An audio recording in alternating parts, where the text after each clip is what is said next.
Oh, wow. Are you ready for class? I will be on Monday. And you're teaching public policy, is that correct? I teach public economics and public policy, and then I teach some intermediate micro. Oh, that's a tough course. Econ 201 was a brutal semester for me my Did junior you year. take it at Maryland?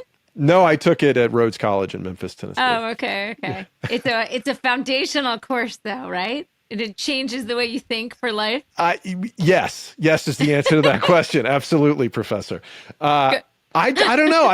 Macro was just easier for me to relate to than micro for some reason. Now I want a chance to teach you micro. No, this is the only learning I'm doing. This self-education that my reading and our conversation today is how I will educate myself from here on out. Okay. No more microeconomics text for this guy. Blasphemy on your program. So how did you get interested in economics? When did you get bit by that bug?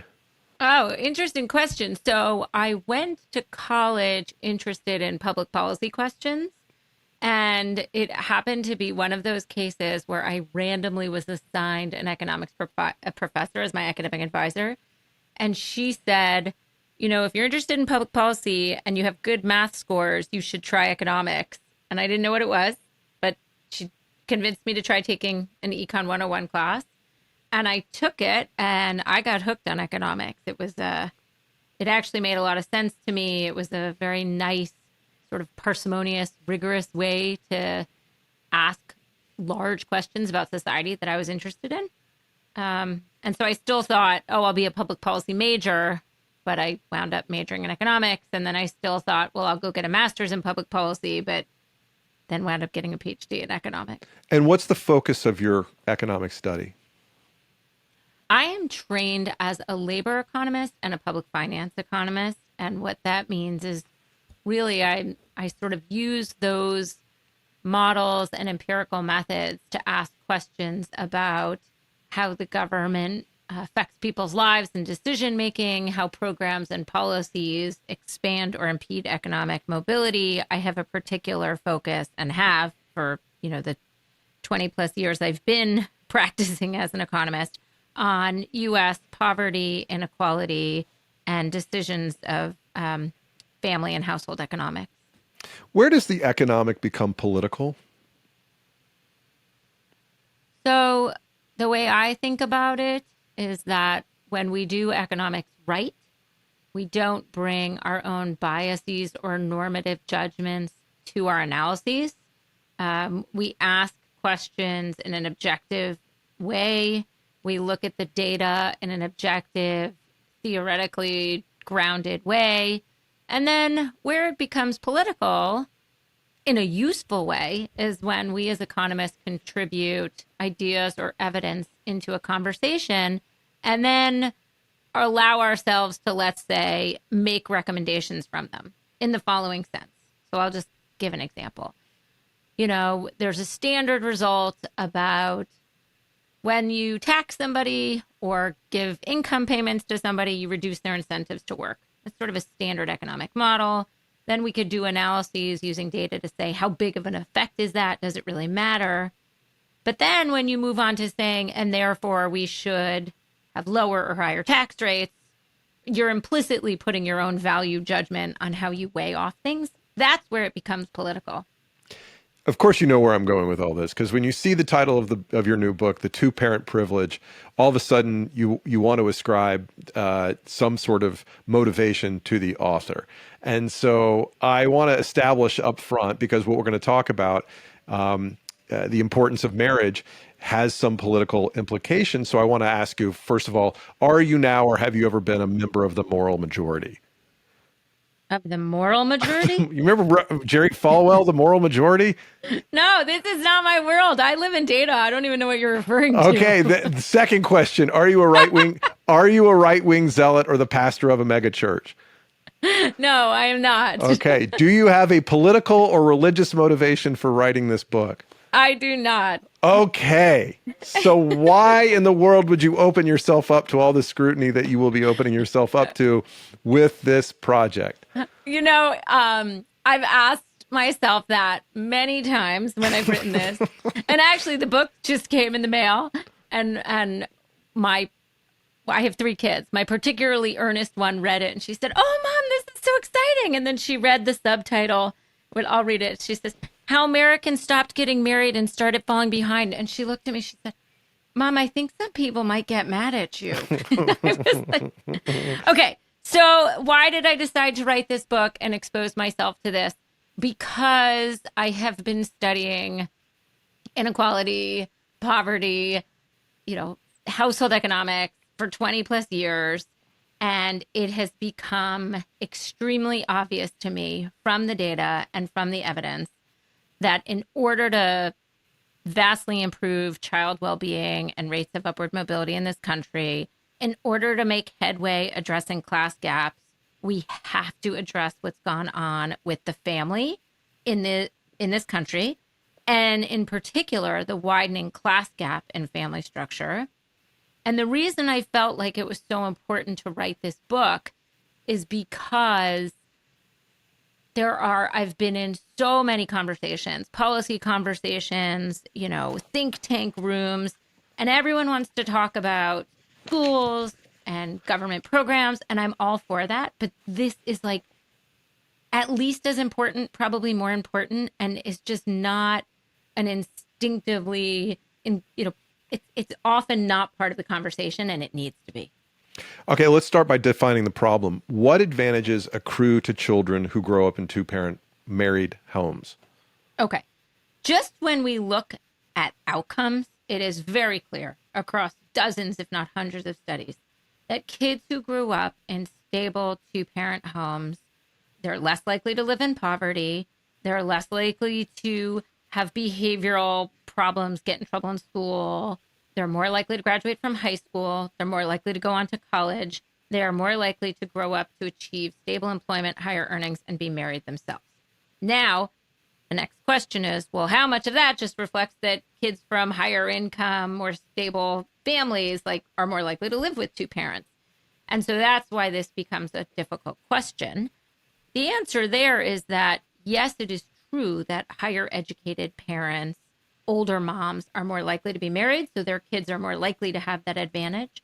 But even when you control or condition or compare, oranges to oranges and apples to apples and say, I'm just going to look at kids, whether they live in a two-parent married parent home or a one-parent home, among moms who are the same age, the same education level, live in the same state, the same race, you see these large gaps in kids' outcomes. So we just have mounds of data that we really can't ignore and nobody really can deny, suggesting that kids from two-parent homes do better. Then the question, of course, is why? And a big part of it, and here's where I have an angle. My angle is those households have a lot more resources. So they're just resource advantaged. And so here's where this doesn't need to be moral. This doesn't need to be value-laden. This doesn't need to be political. It's sort of silly to try and deny that two-parent households don't have more resources in general than a one-parent household. A lot of it is income, okay? A lot of it is two parents. You have more capacity to bring in income. In the majority of married parent households, both parents work, right? So income is a big part of it, but it's not the only part of it. Those parents also have more collective time to give to their kids, and they have more emotional bandwidth, and they do more things that development psychologists refer to as developmentally appropriate parenting. My read of why is because it's easier to do things like sit down and read to your kid if you're not the only one in charge of everything in the household, right? There's more emotional bandwidth, less stress. All of that is helpful and protective to kids, and we see it translates into better outcomes. And kids who are parented in certain ways do better than other kids. That is what the development psychology literature says, right? So that's outside my expertise, but those kinds of parenting styles that are sort of generally thought to be beneficial for kids, we see more of that parenting happening in two-parent homes. And it makes sense because parents who have a partner in crime in this raising of child or children have each other to rely on. They can find more patience, they can find more energy because it's just harder to be exhausted when there's two of you and than when there's one of you. And having raised two children to early teens, I know that even with two of you, you can both be exhausted a lot. I'm pretty exhausted. And I often think, how much more exhausting would this be if I had to do it, on a daily basis by myself? All right, let's talk about the marriage part of this thing. Why is marriage, as on a percentage basis, at an all-time low in America? This is a very big question. It is, there's a lot of different answers. My read of sort of all of the evidence on this and where I come down is it reflects both economic and social changes over the past 40 years. So one way to think about this is to focus, as I do in the book, on the sort of post-social cultural revolution of the 60s and 70s. So let's just, level set. What happened in the 60s and 70s? Major changes in gender roles, people's views about traditional household setups, marriage, etc. And what you see over the 60s and 70s is a reduction in marriage rates across the education distribution. So basically, what I mean is people with the lowest, middle, and highest levels of education all saw their likelihood of marrying decline a bit in the 60s and 70s. Then, where things really get interesting and diverge, and this is the focus of my work in the book, is in the 1980s, 90s, and 2000s, what we see happening is that the decline in marriage basically stops among college-educated people. So they continue to get married, essentially at the same rates now as they did 20, 40 years ago. But among people outside the college-educated class, marriage has continued to fall, such that now, this surprises a lot of people, college-educated adults are the most likely to be married. College-educated mothers are, much more likely to be married than other mothers. And the reason why, I've come to the view that a lot of this reflects economics, it's really, you sort of created a new social paradigm where it became more acceptable really to not be married or to have children outside marriage. And then you loaded on a whole bunch of sort of structural, secular, large-scale economic shocks and changes that eroded the economic position of men outside the college-educated class in America. And I'm talking about things like the reduction in manufacturing employment, the reduction in industrial jobs, the loss of, let's call them, middle-class, family-sustaining jobs. And so in the affected communities, there's a lot of research showing in a causal way in communities where these economic pressures were greater, where more men lost their jobs, saw their earnings decline, we see rates of marriage fall and we see rates of single mother households increase. So there's a clear economic pathway here. But it's, one might say, look, there was always poverty. There were always, families in economic distress, and yet people still got married. So I really think the way to think about this is these economic pressures sort of hit certain groups harder than others, eroded the economic value of marriage for these affected communities, for these adults. And you had a new social paradigm where it was more normalized and acceptable to not be married, to have kids outside marriage. And the confluence of those trends really sort of reduced marriage and led to an increase in single parent homes outside the college educated class. Talk about the college gap, because that's a big factor in two parent households or the percentage of or the composition of a household, right? Yeah, it's sort of amazing. So back in 1980, there was small educational differences, but not much. So kids of moms with college degrees, which was a very small group back in 1980, right? It was 90%. And then among moms with a high school degree, it was 83% of those kids lived in a married parent home, and then 80% for the children whose moms didn't have a high school degree. And over the 80s, right, that number at the bottom of the education distribution increased, and people got worried about the really disadvantaged groups, these vulnerable groups. What happened over the intervening 40 years, really, again, the 1980s, 90s, 2000s, I don't think anyone would have necessarily predicted this. But the group sort of in the middle, moms with a high school degree, some college, but not a four-year college degree, and now that's the majority of moms, right? Right in the middle there with a high school degree, some college. Their rates of raising their kids in married parent homes have converged to that of the most disadvantaged, least educated moms. And that's sort of surprising. If we sort of took marriage rates by education group in the 80s and projected out the increase in women's educational attainment, how much more educated mothers would be today, we would have predicted a total decline in single parent households. But instead, the rates at which kids are being raised in two-parent households and married parent households has really only been stable among college-educated moms, even though that group has been growing. It's become sort of less special. That's the group that's still overwhelmingly, like 84% of kids whose moms have a four-year college degree now live in a married parent home, as compared to 60% of kids outside that class. So that's a 24 percentage point gap. Like, that's huge. Yeah. And is that because of the economic impact to the men in that similar category? So certainly rates line up such that if you look at what has happened to the economic earnings and employment of men in these different education groups and education by race and ethnic groups, rates of marriage in two-parent households, their trends sort of correlate with those trends. And then I think this other research that shows very clearly that there's causal channels where we see, groups and communities where the economic status, meaning their earnings, their employment of men decreased. That's exactly where we see large increases in single-parent households. Does the same trends hold true for same-sex marriages? So, same-sex marriage has become obviously more common. It's become legal, right, over this time period. But still, when I'm looking at aggregate census data, it's a very small share of kids live with same-sex parents. Mm-hmm. So in all my analyses, I don't separate out by whether the married couple or the count of parents, whether they're of the same or different sexes. Okay.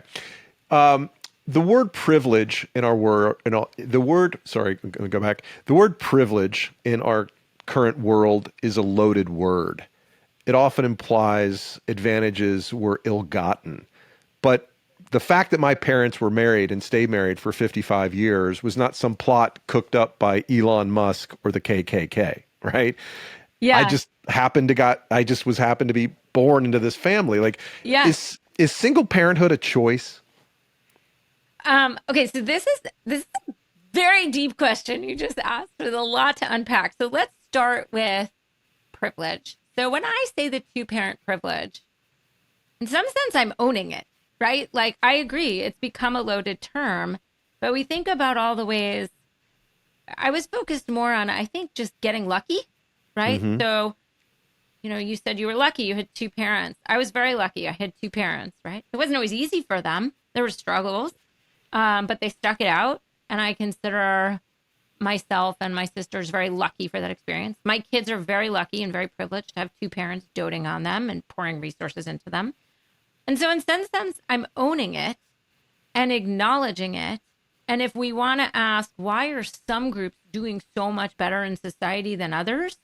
This is part of the answer. It's like undeniable. This is part of the answer. If you grow up with two parents in your house, you have more economic resources, more family stability, and ultimately more opportunities and better outcomes in life. And so, I think I'm hoping it's helpful to think about it this way, as opposed to in the past, the issue really has been, I think, focused on single parenthood as, sort of a disadvantaged position, which I agree it is.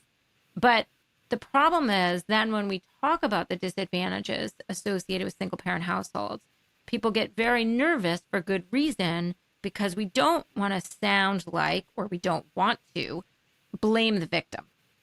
And so this gets to your question of single parenthood. Is it a choice? Okay. So if you think back to your intermediate micro class, Thank you, remember, Joyce Jacobson. I barely passed, but thank you. yeah, we think about people making what economists call constrained optimization choices. What does Mm. that mean? I make the choices given what I'm faced with, given the hand I'm dealt, given my budget constraint, right? So when I think about what do I see in the data, who's becoming a single mother, it is not the most economically successful women or the women with the most opportunities. It's really, we're seeing single motherhood and one parent households predominantly in more economically vulnerable communities. And so that's where I think these constraints come in. And I think what we really need to be doing is asking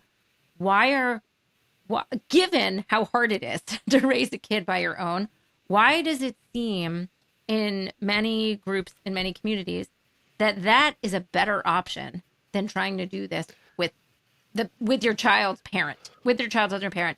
And once you start getting under the hood of that, there are a lot of barriers to stable marriages. There's a lot of barriers to setting up a safe, stable two-parent home.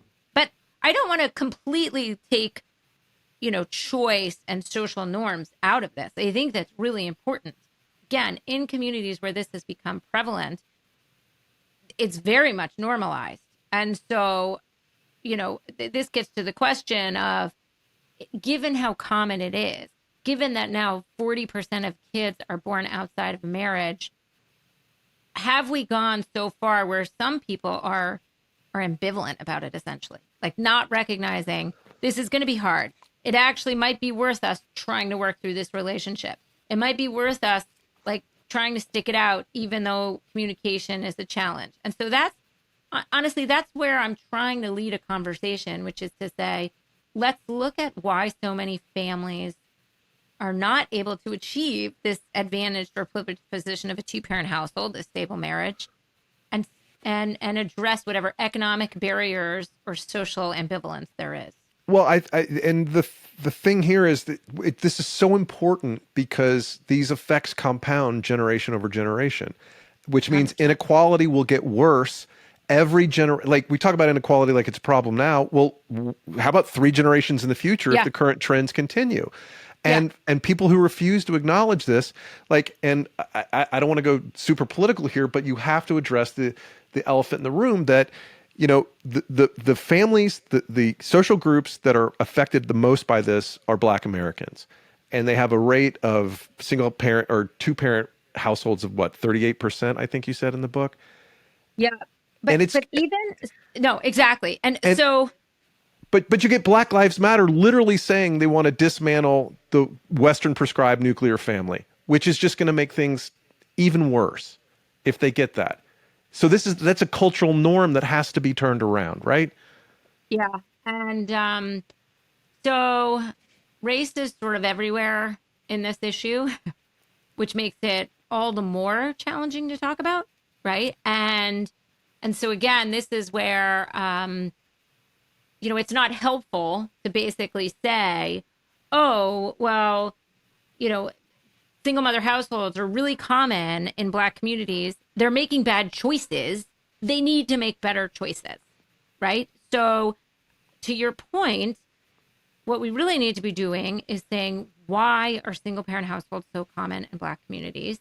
And, one thing that's really important to realize is that the gaps in family structure between whites and Blacks really didn't emerge until the 60s and 70s. And so, there's a lot that's gone on, and the sort of disproportionate incarceration of Black men in the U.S. certainly hasn't helped this. That takes a lot of men out of their communities, and then when people are released from prison, it's really hard to reintegrate into the community to achieve stable employment. There are a lot of real barriers. Residential segregation has made it worse, right? Has undermined employment opportunities. So all of that is part of it, but sort of denying the fact that one of the results of disparate conditions, underlying discrimination in our society is a breakdown of the family that is bad for children and perpetuates intergenerational, you know, differences, inequality, we have to acknowledge that and shine a light on the family. You know, one thing I do want to say on the topic of race is even when you look among Black families, rates of married parent households are twice as high among the children of college-educated Black moms as non-college educated. Right. So there's actually a larger now, you know, in 2020, now there's a larger class gap in family structure than race gap. So if I just look at college-educated moms or the kids of college-educated moms, 88% of white kids are in married parent families, 76% of Hispanic kids, 60% of Black kids. And then when we look at non-college educated moms, there's huge drops off across all of those. The one exception to all of this is Asian families. There is not a large education gradient in the family structure among Asian families in the U.S. They are sort of across the board, across the education income distribution. Asian kids in the U.S. have really high rates, the highest rates of two-parent households. And is that cultural, or is there another reason for that?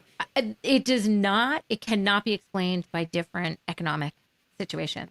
So it seems like it has to be social norms and cultural explanations, because when I look at things by what happened to the employment and economic situation of non-college educated men, it's not like non-college educated Asian men have done much better than the others. So the economic story explanation doesn't bear out for that group.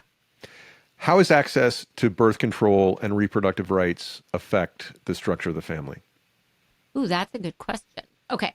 So to be clear, I don't focus on that or highlight it in my book for a particular reason, which is that births are way down in the U.S. Mm-hmm. Births among teenagers are down. I was going to get to that. I was going to ask you that next. Yeah, no, they're down like over 70% from the mid-90s. So what's interesting is that all of this has happened, the rise in single mother households has happened despite the fact that births are way down.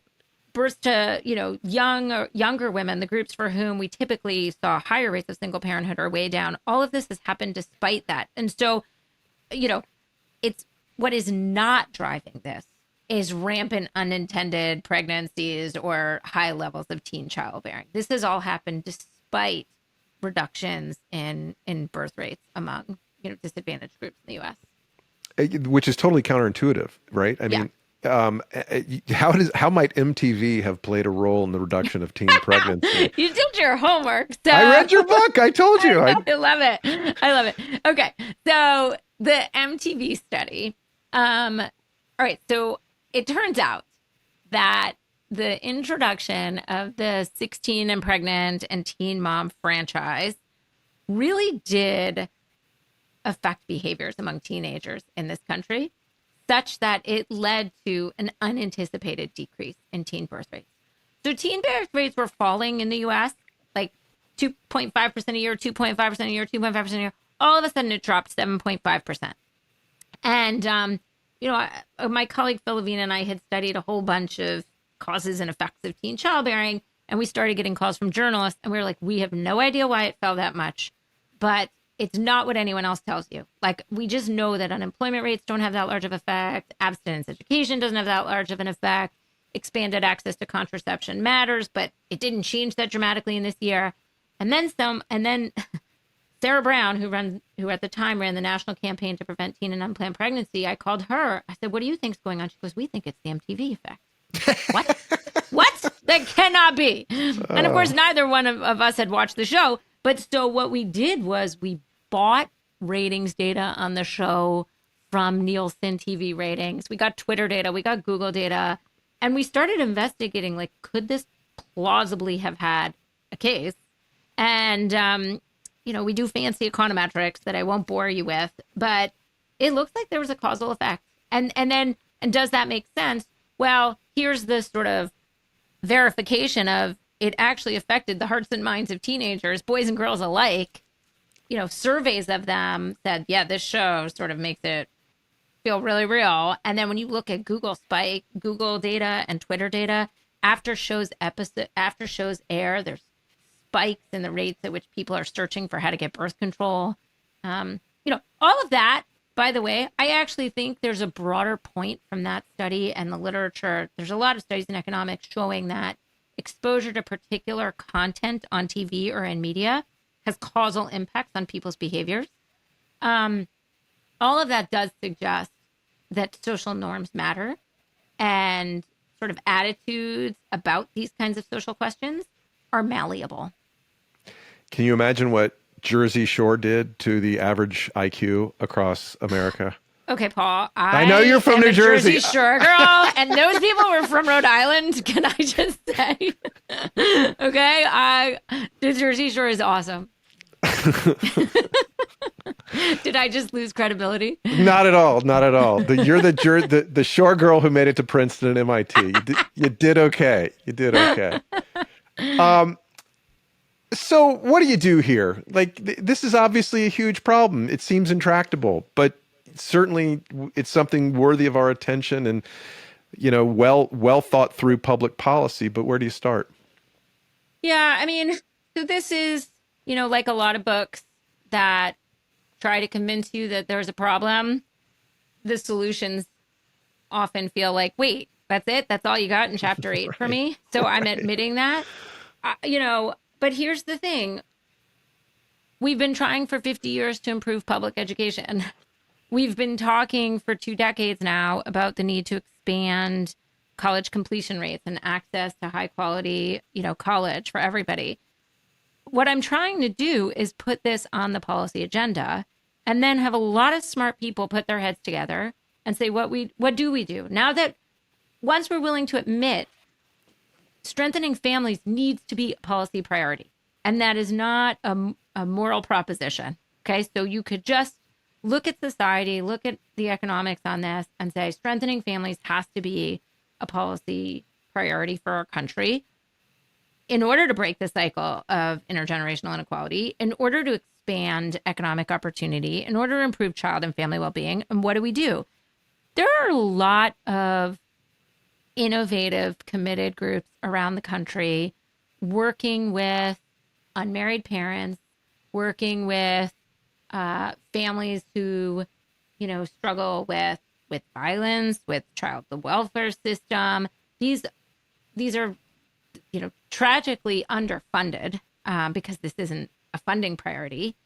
So I think, the first thing we do is we invest in programs that show signs of promise, and we dedicate ourselves to studying those programs. All of that takes funding and personnel and effort and talented people. And we build up an evidence base about how to improve families, strengthen families, meet families where they are to help them be better parents. There's low-hanging fruit, like our tax and transfer programs should obviously not penalize marriage, which many of them do, especially the way they do this is it's not an explicit penalty, but really if you have 2 people who are married and working, they sort of get taxed at a higher rate or they lose their benefits more quickly. So that's some low-hanging fruit, is to make sure that our public programs and policies don't discourage or penalize marriage. And then the sort of big part is leaning into why has the economic proposition of marriage decreased for so many people? Here's where we really need to recognize that the economic challenges facing certain segments of the population, the non-college educated population in particular, those challenges have bled over into the family and social sphere. And so that heightens the urgency of addressing those challenges, making sure more people have access to family sustaining wages, that we work hard on employment. We have to solve all of that. And so I think there's not one silver bullet, but Right. everything needs to happen. Okay, so to summarize, to the progressives, you have to accept that family matters and that ceteris paribus, 2 parents is better.